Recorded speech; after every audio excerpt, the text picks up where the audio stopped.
அக்கா வந்தா அவளை பஸ் ஏற்றி விட போயிருக்கான். இப்போ வருவான், உட்காரு வேணாம். இல்லைம்மா, நான் அப்புறம் பார்த்துக்கிறேன், நான் கிளம்புறேன். சரி அப்போ கிளம்பு. இப்படி திறத்தி விட்டுட்டாலே என் பிள்ளைய. அம்மா, அக்காவை பஸ் ஏற்றி விட்டுட்டேன். என் அம்மா உண்மைன்னு இருக்கா எப்படி மூஞ்ச தூக்கி வச்சுட்டு? வீட்டுக்கு வந்த பிள்ளை போயிட்டு நான் அப்புறம் சிரிச்சுட்டு இருப்பேன். நீ அமைதியா இருக்க வேண்டியதானமா, நீ தானமா வாய் எடுத்தா முதல்ல. யார் யார் மனசுல என்னென்ன இருக்குன்னு எல்லாம் எனக்கு தெரியாம ஒன்றும் இல்லை, எல்லாம் எனக்கு தெரியும். தெரிஞ்சுட்டு தான் அமைதியா இருக்கேன், பொறுமையா. சரி அமைதியா இரு, விடு. நீங்க பண்ற அநியாயத்தெல்லாம் பார்த்துட்டு பொறுமையா அமைதியா தானே விட்டுட்டு உட்காந்துருக்கேன். ஏம்மா நீ அமைதியா வாயை மூடிட்டு இரு. தேவையில்லாம பேச சொல்லாதீங்க, பேச அப்புறம் நானும் பேசுவேன். ஏம்மா பேசு, இப்போ மட்டும் நீ பேசாமையா இருக்கா? எதுக்கு நான் பேசுவேன்?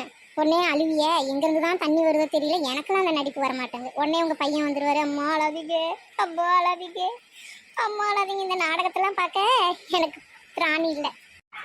4 ஊருக்கு உனக்கு நாடகம் பண்ணிட்டு திரிகிற மாதிரி தெரியுதோ? உன் அக்கா தங்கச்சி வந்தால் எப்படி இருப்பியா? அது ஏன் இங்கே வராவ? இங்கே வந்தால் மட்டும் நீங்கள் நல்லா இருப்பீங்களோ? நீங்களும் அப்படி தானே இருக்கியே. அதான் நீங்கள் நான் எப்படி நடந்துக்கிறீங்களோ அதே மாதிரி நானும் நடந்துப்பேன்னு உங்கள் மனசு சொல்லுது. எனக்கு அந்த இதெல்லாம் கிடையாது, எல்லாரும் எனக்கு சமம் தான். எங்க என்ன ஹாஸ்பிட்டல் கூப்பிட்டு போங்க, பல்லு வலிக்கு கொஞ்சம் பார்க்கணும். என்ன கூட்டிகிட்டு போல? எனக்கும் போகணும் டாக்டர் கிட்ட. திரும்ப ஆரம்பிச்சில்ல அந்த வேலையை. இந்த வீட்டில் இந்த போட்டி மட்டும் ஓயாது. ஏங்க எனக்கு பல்லு 10 வருஷத்துக்கு முன்னாடியே எனக்கு பல்லுக்கு பார்க்கணும்னு நான் கிளம்பும் போது என்னை கூட்டிகிட்டு போயிட்டு அப்புறம் அவளை கூட்டிகிட்டு போனாங்க. இன்ன வரைக்கும் பார்க்க முடியாமல் நான் கஷ்டப்பட்டு கிடக்கேன் இப்போ பல்லு வலியில். ஒழுங்காக என்னை கூட்டிகிட்டு போய் காமிச்சிருங்க. என்னாலலாம் இனிமேல் இந்த மாதிரி இதெல்லாம் விட்டு கொடுத்துட்டு நானும் வாழ முடியாது. எனக்கும் இருக்கிறது ஒரு வாழ்க்கை தானே, நானும் ஒரு வாட்டி தானே வாழ போகிறேன். விட்டு கொடுத்துட்டே இருந்தே எனக்கு வாழ்க்கை இவ்வளோ போயிட்டு இனி இதே பண்ணணுமோண்ணா? ஏம்மா அவளை இன்னைக்கு கூட்டிகிட்டு போயிட்டு வரேன், நாளைக்கு ஒன்று கூப்பிட்டு போகிறேம்மா. என்னை விட்டுட்டு போனீங்கன்னா நீங்கள் ஒழுங்காக போய் சேர மாட்டீங்க. எவனாச்சும் வந்து இடிச்சிட போகிறான். என்னை கூட்டிகிட்டு போயிட்டு அப்புறம் அவளை கூட்டிகிட்டு போ. ஒழுங்காக இருக்கணும்னு நினச்சினா என்ன கூட்டிகிட்டு போ. இந்த பழைய டேப்புலாம் இங்கே செல்லாது மாமியாரே. வண்டி இடிஞ்சு விழுந்தாலும் பரவாயில்ல, எங்கள் மேலே வண்டியே ஏறினாலும் பரவாயில்ல, நான் தான் போவேன். நான் போயிட்டு வந்ததுக்கப்புறம் நீங்கள் போங்க. அம்மா யாராவது வாங்கம்மா, கூட்டிகிட்டு போகிறேன். சும்மா சண்டை போட்டுட்டு இருக்காதீங்கம்மா, வீட்டுக்கு வந்தாலே நிம்மதி இல்லைம்மா. கிளம்புறோம்மா. முதல்ல நம்ம இப்படி பேசினா போக மாட்டான் எங்கேயும். இப்போ பின்னாடி கிளம்பிட்டானே பொண்டாட்டி கூட. அம்மாக்கு ஃபோன் பண்ணி பார்ப்போம். ஹலோ சொல்லுமா. வீட்டுக்கு வந்துட்டேம்மா. எதுவும் அமைதியாக இருங்கம்மா, எதுவும் பேசிகிட்டு இருக்காதீங்க. வாய் திறந்தா உங்களுக்கு தான் அசிங்கம். அவள் எப்போ நடந்த கதையெல்லாம் சொல்கிறா பார்த்தீங்களா? கேட்குறவையே உங்களை தான் சிரிப்பாவ. அவள் சொல்லிட்டு போட்டு எனக்கு அதை பற்றி கவலை இல்லை, யாரும் நம்ப மாட்டாவ. அவள் சொன்னா. ஆமாம் அசிங்கமாக இருந்துச்சு, வெக்கப்பட்டு தாம்மா நான் வீட்டை விட்டு கிளம்பி வந்துட்டேன். நீ எதுக்கு கிளம்புனா? நீ இருக்க வேண்டியதானே இங்கே உன் அம்மா வீட்டில்.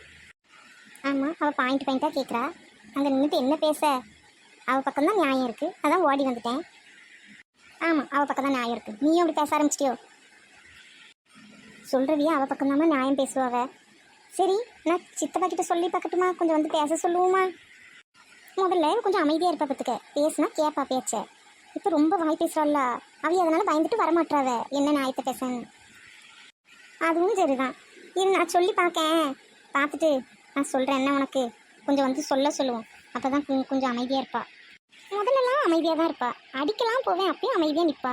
இப்போ தான் என்ன ஆச்சுன்னே தெரியல, வாய் கொஞ்சம் ஆட ஆரம்பிச்சிட்டா எதுக்கு பேசுகிறா. சும்மா மெதுவாக பேசுங்க, கேட்டுற போகிறாவ பேசுகிறத. சரி வந்துட போகிறாவம்மா. நான் சித்தப்பா கிட்ட வர சொல்லி பார்க்குறேன். அவைய வர்றது நீ காமிச்சிக்கிடாத, காமிக்காமல் இருந்துக்க. சரிம்மா, அவையிலையும் சொல்லிடாத, தற்செயலாக வந்த மாதிரி எப்படி வர சொல்லு. சரி வச்சுருட்டா? ஹாய் ஃப்ரெண்ட்ஸ், வீடியோ பாருங்கள், சப்ஸ்கிரைப் பண்ணுங்கள், லைக் பண்ணுங்கள், ஷேர் பண்ணுங்கள், உங்கள் கமெண்ட்டை போடுங்க. ஏன் மாமியார் கிட்ட நான் பட்ட பாட உண்மையான பாட எபிசோடா போடுறேன், பார்க்க மறக்காதீங்க.